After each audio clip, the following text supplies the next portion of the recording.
दोस्तों, अगर आपके पास 15 मिनट तभी इस वीडियो को देखिएगा, वरना इस वीडियो को यहीं पर छोड़कर चले जाइएगा, क्योंकि आधा अधूरा ज्ञान बहुत ही ज्यादा घातक होता है। आज हम लोग इस 15 मिनट घंटे में यह सीखने वाले हैं कि अपनी हाथ की लकीरों को कैसे पढ़ा जाता है। दोस्तों, यकीन मानिए यह वीडियो आपको हाथ की रेखाओं को पढ़ने में एक्सपर्ट बना देगा। मुझे भी पहले यही लगता था कि हाथ की रेखाओं को पढ़ना बहुत ही कठिन काम होता है, मगर इस वीडियो में बहुत ही सरलता पूर्वक से बताया गया है कि हाथ की रेखाओं को कैसे पढ़ा जाता है। हाथ की रेखाओं की मदद से आप यह जान सकते हैं कि आपकी जिंदगी कितनी लंबी होगी, आपका करियर किस फील्ड में बनेगा, क्या आपका स्वास्थ्य सही रहेगा या फिर नहीं, क्या आपको सरकारी नौकरी की तैयारी करना चाहिए या फिर नहीं, क्या आपका विवाह कब होगा और आपके बच्चे कितने होंगे, क्या आपको विदेश जाने का अवसर मिलेगा या फिर नहीं। यह सब कुछ हम लोग इस वीडियो में जानने वाले हैं और हम लोग यह भी जानने की कोशिश करेंगे कि राजयोग वाले हाथों को कैसे पहचाना जाता है।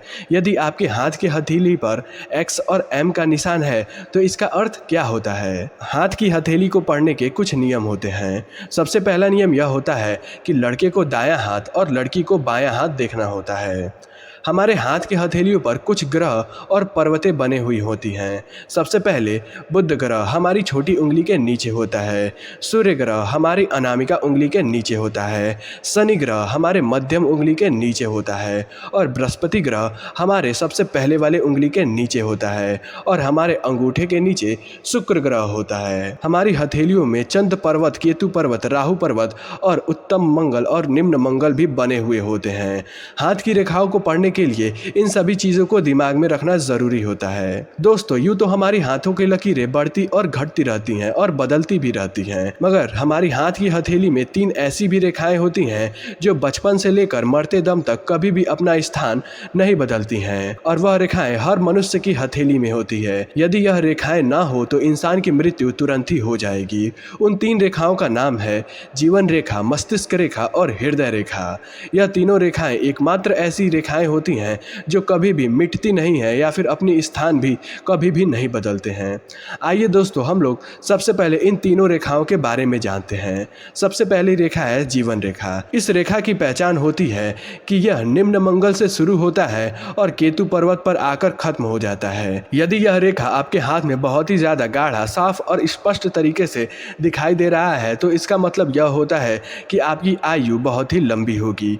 यदि यह रेखा हल्का और बीच बीच में कटा हुआ है, आपको स्वास्थ्य संबंधित समस्याएं हो सकती हैं। यदि दोस्तों यह रेखा चलकर 2 मुंह में बट जाती है तो यह रेखा बहुत ही अच्छी मानी जाती है। ऐसे लोग बुढ़ापा बहुत ही अच्छी तरीके से व्यतीत करते हैं और उनका जन्म भूमि कर्म भूमि से अलग होता है। मतलब उनका जहाँ पर जन्म हुआ होता है वो लोग उस जगह को छोड़कर किसी अच्छे जगह पर सेटल हो जाते हैं। यदि इस रेखा पर उद्गमी रेखाएं भी बनी हुई होती हैं तो अच्छा माना जाता है। यदि इस रेखा पर त्रिकोण भी बना हुआ हो तो इसे सोने पर सुहागा माना जाता है, क्योंकि ऐसे लोग जिस भी कार्य में हाथ लगाते हैं उस कार्य में उनको सफलता मिलती है।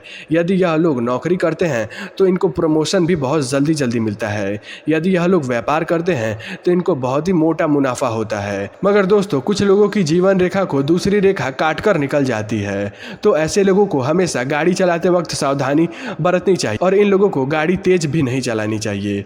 दोस्तों, जीवन रेखा को पिता की रेखा भी कहा जाता है। अगली रेखा आती है मस्तिष्क रेखा। इसको माँ की रेखा भी कहा जाता है।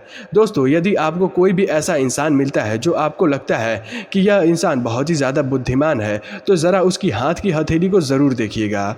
उस इंसान की मस्तिष्क रेखा बहुत ही ज़्यादा गाढ़ी, लंबी और स्पष्ट तरीके से दिखाई दे रही होगी। यह रेखा निम्न मंगल और जीवन रेखा से सटकर निकलती है और चंद्र पर्वत की ओर जाकर खत्म हो जाती है। यदि यह रेखा जीवन रेखा से सटकर निकलती है तो माना जाता है कि ऐसे लोग बहुत ही ज्यादा संस्कारी होते हैं। ये बड़े और छोटों का आदर करते हैं, सबके साथ प्रेम भाव से समय व्यतीत करते हैं और यह लोग लड़ाई झगड़े से भी दूर रहते हैं। यह रेखा जितनी साफ, स्पष्ट और लंबी होगी वह इंसान उतना ही बुद्धिमान होता है। वह अपने बुद्धि के बल पर मुश्किल से मुश्किल फैसले भी आसानी से ले लेता है। चाहे कितनी भी कठिनाइयां हो, वह अपनी बुद्धिमत्ता की वजह से उस कठिनाई से अपने और अपने पूरे परिवार को बाहर निकाल लेता है। यदि यह रेखा चंद्र पर्वत की ओर ज़्यादा झुकी हुई होती है तो माना जाता है कि ऐसे लोग बहुत ही ज़्यादा क्रिएटिव होते हैं और यह लोग आम नौकरी करने में बिल्कुल भी इंटरेस्टेड नहीं होते हैं। इनको अभिनय, स्पोर्ट्स और आर्टिस्टिक काम करने में बहुत ही ज़्यादा मज़ा आता है। और सच बताऊं तो दोस्तों यह लोग इन्हीं सब कामों के लिए बने हुए होते हैं। दोस्तों यदि मस्तिष्क रेखा और जीवन रेखा के बीच में हल्का सा गैप है तो ऐसे लोग बहुत ही ज्यादा स्वतंत्र होकर काम करना पसंद करते हैं। उनके काम के बीच में कोई उन्हें रोके या फिर टोके वो चीज़ इनको बिल्कुल भी पसंद नहीं आती है, जिसकी वजह से कि ज़्यादा लोगों से रिश्ते अच्छे तरीके से बन नहीं पाते हैं। यह लोग रिश्ते निभाने में भी थोड़े से कच्चे होते हैं। दोस्तों किसी भी इंसान की मस्तिष्क रेखा हल्की है या फिर कट कट कर आगे गई है या फिर उस मस्तिष्क रेखा को कोई दूसरी रेखा काट कर निकल जाती है तो ऐसे लोगों को मानसिक बीमारियां होने का खतरा होता है। अगली रेखा आती है हृदय रेखा। यह रेखा हमारे लिटिल फिंगर के नीचे से निकलती है और बृहस्पति ग्रह में जाकर जुड़ जाती है। यह रेखा जितनी साफ, स्पष्ट और जितना ही गहरा कर्व बनाकर बृहस्पति में जाकर जुड़ती है, ऐसे लोग दिल के बहुत ज्यादा साफ होते हैं और अपने आसपास रहने वाले लोगों का ख्याल भी रखते हैं। यह लोग बहुत ही ज्यादा लविंग और केयरिंग नेचर के होते हैं। जिनकी हृदय रेखा साफ स्पष्ट होती है ऐसे लोग अपने घर में कुत्ते बिल्ली भी पालने का शौक रखते हैं और उनका भी बहुत अच्छे तरीके से ख्याल रखते हैं। ज्यादातर लोगों की हृदय रेखा बृहस्पति ग्रह में जाकर जुड़ी हुई होती है, मगर कुछ ऐसे लोगों को भी देखा गया है जिनकी हृदय रेखा शनि रेखा से जाकर जुड़ जाती है। तो ऐसे लोग बहुत ही ज्यादा मनी ओरिएंटेड होते हैं। ये लोग पैसे कमाने में बहुत ज्यादा विश्वास रखते हैं, जिसकी वजह से ऐसे लोगों के रिश्ते अपने आसपास के लोगों से बहुत ज्यादा अच्छे नहीं होते हैं।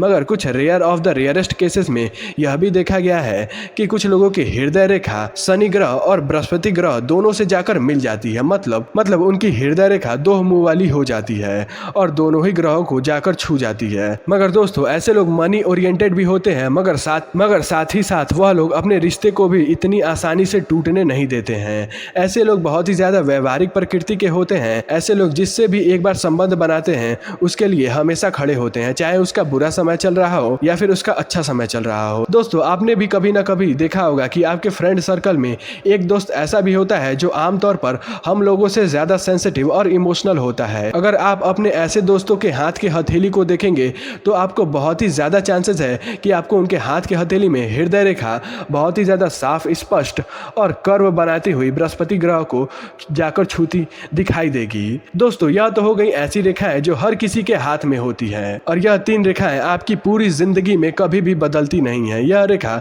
बचपन से लेकर बुढ़ापे तक उसी जगह पर होती हैं। अब मैं आपको ऐसी रेखाओं के बारे में बताने जा रहा हूँ, वह जरूरी नहीं कि हर किसी के हाथ के हथेली में हो, मगर जिसकी भी हाथ की हथेली में ये रेखाएं होती हैं वह इंसान बहुत ही ज्यादा भाग्यशाली होता है।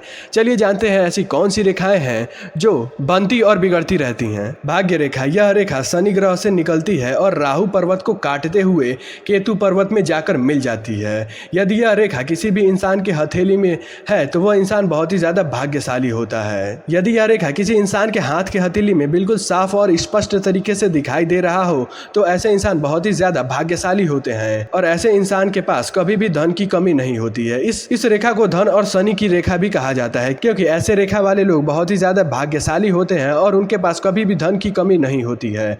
मगर हर किसी के हाथ की हथेली में यह रेखा स्पष्ट नहीं होती है। कुछ लोगों के हाथ की हथेली में यह रेखा शनि ग्रह से निकलती है मगर मस्तिष्क रेखा पर आकर खत्म हो जाती है। मतलब ऐसे लोगों की किस्मत एक सर्टेन एज तक ही उनका साथ देती है, उसके बाद सब कुछ नॉर्मल तरीके से ही चलता है। मगर वहीं पर कुछ लोगों की भाग्य रेखा टुकड़ों में जाकर केतु पर्वत से जुड़ जाती है। दोस्त ऐसे इंसानों की किस्मत उतनी ही साथ देती है जितना वह इंसान कर्म करता है। जिस दिन वह कर्म करना बंद कर देता है उसी दिन से उसकी किस्मत भी साथ देना बंद कर देती है। ऐसे लोग स्वभाव से बहुत ज्यादा मेहनती होते हैं, क्योंकि किस्मत उनकी उतनी ही साथ देती है जितना वो कर्म करते हैं। मगर दोस्तों कुछ लोग तो ऐसे भी होते हैं जिनकी भाग्य रेखा होती ही नहीं है। इसका मतलब यह नहीं कि वो इंसान भाग्यशाली नहीं है, मगर कई बार देखा गया है कि ऐसे लोग नौकरी में बहुत अच्छा करते हैं। इनकी नौकरी तो छोटे पोस्ट पर लगती है मगर वक्त के साथ साथ इनका प्रमोशन भी बहुत जल्दी होता है और कुछ समय के बाद वह अपनी नौकरी में एक अच्छे पोस्ट पर प्रमोटेड हो जाते हैं। अगली रेखा है सूर्य रेखा। यह रेखा अनामिका उंगली के नीचे से निकलती है और यह रेखा लंबी नहीं होती है। हृदय रेखा को छूने से पहले ही खत्म हो जाती है। यह रेखा जिस इंसान की हथेली में स्पष्ट और बहुत डार्क होता है, ऐसे इंसान बहुत ही ज्यादा कॉन्फिडेंट और रिस्क लेने में बिल्कुल भी नहीं डरते हैं, जिसकी वजह से ऐसे इंसान व्यापार में बहुत ही मोटा मुनाफा कमाते हैं। यह लोग फियरलेस होते हैं और बहुत ज्यादा करेजियस भी होते हैं। अगर ऐसे लोग नौकरी भी करते हैं तो उनकी सरकारी नौकरी लगने का चांसेस बहुत ज्यादा होता है और वह भी ऑफिसर लेवल की। दोस्तों आप भी अपने हाथ के हथेली में देखिए, आपके हथेली में क्या सूर्य रेखा है? अगर है तो कमेंट करके जरूर बताइएगा। अगली रेखा आती है विवाह रेखा, छोटी उंगली जहाँ पर खत्म होती है और हृदय रेखा जहाँ पर शुरू होती है उसके बीच में होती है विवाह रेखा। ऊपर वाले लाइन को 50 माना जाता है मतलब 50 साल, और नीचे वाले लाइन को 0 मतलब 0 साल, और बीच में एक कट बना हुआ होता है, वही होता है विवाह रेखा। यदि कट बिल्कुल बीच में बना है मतलब इंसान का शादी 25 साल की उम्र में हो जाएगा, और यह कट जितना ऊपर बना होगा शादी में उतनी ही देरी होगी। मतलब यहाँ पर अगर कट बना होगा तो 35 के उम्र के आसपास इस इंसान की शादी होगी। मगर दोस्तों कुछ लोगों में यह रेखा एक नहीं होती है बल्कि 2 या 3 होती है, तो ऐसे लोगों की पहली शादी न चलने का बहुत ज़्यादा चांस होता है। मगर कुछ लोगों में ऐसा भी देखा गया है कि उनकी विवाह रेखा होती ही नहीं है। इसका मतलब यह नहीं कि इंसान की शादी नहीं होगी, बल्कि कई बार देखा गया है कि ऐसे इंसान की शादी बहुत ही मुश्किल से होती है और बहुत ज़्यादा उम्र निकल जाने के बाद होती है। अगली रेखा है यात्रा रेखा की। यह रेखा चंद्र पर्वत पे होती है। यदि यह रेखा लंबी और स्पष्ट है तो ऐसे इंसान बहुत ही ज़्यादा यात्रा करते हैं। यदि यह रेखा छोटी छोटी है तो ऐसे इंसान बहुत ही छोटी छोटी यात्रा करना पसंद करते हैं। यदि यह रेखा लंबी हो जाए और भाग्य रेखा से जाकर मिल जाती है, ऐसे इंसान की विदेश जाने की चांसेस बहुत ज्यादा बढ़ जाते हैं। या फिर वो इंसान विदेश कमाने जाए या फिर वो इंसान विदेश घूमने जाए, मगर ऐसे इंसान को एक बार विदेश जाने का सफलता जरूर प्राप्त होता है। मगर कई बार देखा गया है कि कुछ लोगों की यात्रा रेखा होती ही नहीं है। ऐसे लोग ज्यादा घूमना पसंद नहीं करते हैं, वो अपने घर के आसपास ही ज्यादा रहते हैं। इसके बाद अगली रेखा आती है मंगल रेखा की। यह रेखा जीवन रेखा के पैरेलल ही चलती है, मगर यह रेखा जीवन रेखा के कंपेयर में बहुत ही ज्यादा हल्की होती है, बहुत ध्यान से देखने पर ही दिखाई देती है। जिस इंसान के हाथ की हथेली में मंगल रेखा होती है वह इंसान यदि किसी भी मुश्किल में फंसता है तो वो इंसान बहुत ही जल्दी उस मुश्किल से बाहर निकल जाता है। आपने भी ऐसे लोगों को जरूर देखा होगा जो बड़ी से बड़ी समस्याओं को आसानी से सुलझा देते, मगर दूसरों को उसी समस्या को सुलझाने में पसीने छूट जाते हैं। अगली रेखा आती है मणिबंध रेखा, ब्रेसलेट लाइन। यह रेखा हाथ के नीचे कलाई पर होती है। पहली रेखा स्वास्थ्य को दर्शाती है, दूसरी रेखा धन को दर्शाती है और तीसरी रेखा अध्यात्म को दर्शाती है। जिस भी इंसान के हथेली में यह तीनों रेखाएं होती हैं वह इंसान आगे चल के बहुत ही ज्यादा सुखी जीवन व्यतीत करता है। चलिए दोस्तों जानते हैं ऐसी कौन सी रेखाएं हैं जो यह बताती हैं कि आपके मित्र ज्यादा होंगे या फिर आपके शत्रु ज्यादा होंगे। आमतौर पर हमारी उंगलियों में 3 खंड बने हुए होते हैं। दूसरे और तीसरे खंड में यदि छोटे छोटे कई सारे लाइन हैं इसका मतलब आपके बहुत सारे दोस्त होंगे। मगर कई बार देखा गया है कि कुछ लोगों में यही लाइन बहुत कम होती है, तो ऐसे लोगों के दोस्त तो कम होते हैं मगर वो दोस्त पक्के और सच्चे होते हैं। मगर कुछ लोगों के हाथ में ऐसा भी देखा गया है कि उनके लाइन तो बहुत ज़्यादा होती हैं मगर उन सारे लाइनों पर कट बना होता है। तो ऐसे लोगों को जरा सावधान रहना चाहिए क्योंकि इनकी दोस्तों से ज़्यादा उनकी दुश्मनों की संख्या होती है। ऐसे लोगों को हमेशा झगड़े से बच कर रहना चाहिए। अगर यह झगड़े में पड़ते हैं तो इनका ही सबसे ज़्यादा नुकसान होता है। दोस्तों यह वीडियो बहुत ज़्यादा लंबी हो गई है। अगले वीडियो में मैं आपको यह बताऊंगा कि राजयोग वाले हाथों को कैसे पहचाना जाता है, और हमारे हाथ में कई बार X और M का निशान भी बना हुआ होता है, उसका क्या मतलब होता है। आपके स्क्रीन पर एक वीडियो आ रही होगी। अगर आपको यह सारी चीजें जानना है तो उस वीडियो पर क्लिक करके उस वीडियो को जरूर देखिएगा, वरना लिंक डिस्क्रिप्शन बॉक्स में है।